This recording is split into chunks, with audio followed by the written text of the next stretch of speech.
Good morning, it's July 6th, Saturday, and we're on Proverbs 30. The words of Agur ben Yake. God? Who needs him? Chapter 30. The skeptic swore, there is no God. No God. I can do anything I want. I'm more animal than human, and so-called human intelligence escapes me. I flunked wisdom. I see no evidence of a holy God.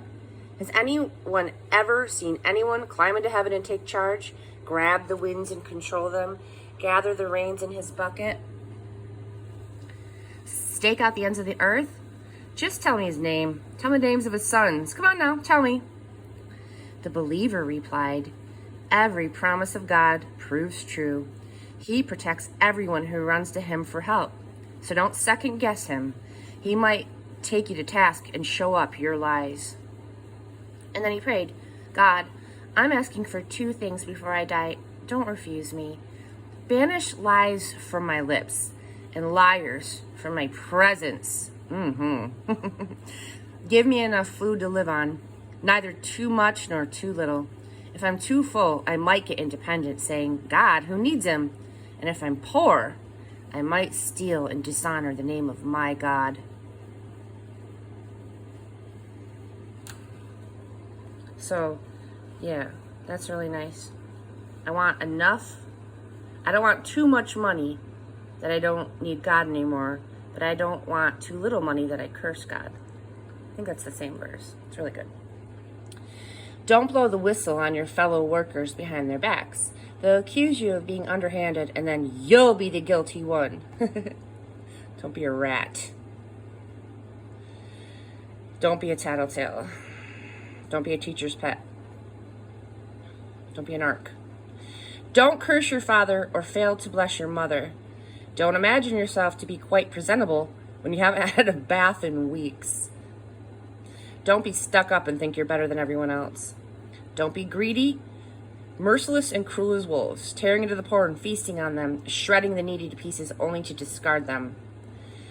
A leech has twin daughters named Give Me and Give Me More.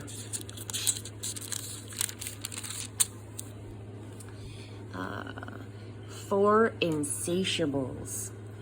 Three things are never satisfied. Nope, there are four that never say, that's enough, thank you. Hell, a barren womb, a parched land, and a forest fire. An eye that disdains a father and despises a mother, that eye will be plucked out by wild vultures and consumed by young eagles. Four mysteries. Three things amaze me. No, four I'll never understand. How an eagle flies so high in the sky, how a snake glides over a rock, how a ship navigates the ocean, and why adolescents act the way that they do. I don't know why that's a mystery to someone who's obviously an adolescent themselves before they wrote this. It's not a mystery why adolescents act the way they do if you've been an adolescent yourself. So it's not a very wise saying. Here's how a prostitute operates. She has sex with her client, takes a bath, then asks, who's next? Yum. Four intolerables. Three things are too much for even the earth to bear. Yes, four things shake its foundation. When a janitor becomes the boss, when a fool gets rich, when a whore is voted woman of the year, when a girlfriend replaces a faithful wife. Yes, that is intolerable. Intolerable. The earth can't even bear it. Four small wonders. There are four small creatures, wisest of the wise they are. Ants, frail as they are, get plenty of food in for the winter.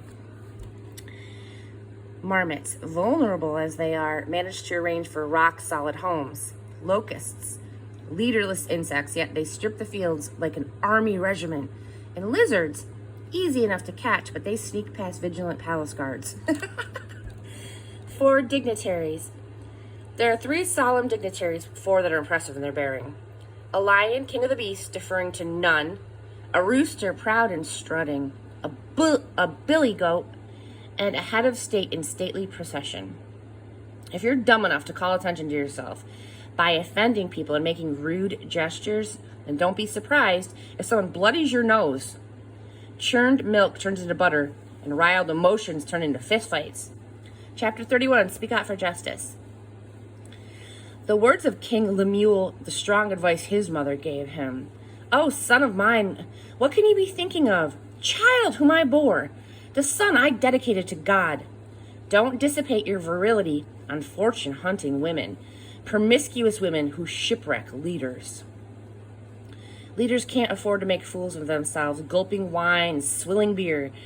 Lest hungover, they don't know right from wrong, and the people who depend on them are hurt. Use wine and beer only as sedatives to kill the pain and dull the ache of the terminally ill, for whom life is a living death. Speak out for the people who have no voice, and for the rights of all of the down and outers. Speak out for justice and stand up for the poor and destitute. Hymn to a Good Wife. A good wife is hard to find and worth far more than diamonds. Her husband trusts her without reserve and never has any reason to regret it. Never spiteful, she treats him generously all her life long. She shops around for the best yarns and cottons, and she enjoys knitting and sewing. She's like a trading ship that sails to faraway places and brings back exotic surprises. She's up before dawn, preparing breakfast for her family and organizing her day. She looks over a field and buys it. Then, with money that she's put aside, she plants a garden. First thing in the morning, she dresses for work, rolls up her sleeves, eager to get started. She senses the worth of her work, and she's in no hurry to call it quits for the day. She's skilled in the crafts of her home and hearth, diligent in homemaking. She's quick to assist anyone in need. She reaches out to the poor to help them. She doesn't worry about her family when it snows. Their winter clothes are all mended and ready to wear. She makes her own clothing and dresses in colorful linens and silks. Her husband is greatly respected when he deliberates with the city fathers. She designs gowns and sells them, brings the sweaters she knits to the dress shops. Her clothes are well made and elegant, and she always faces tomorrow with a smile. Oh, so cute. Oh, she always faces tomorrow with a smile.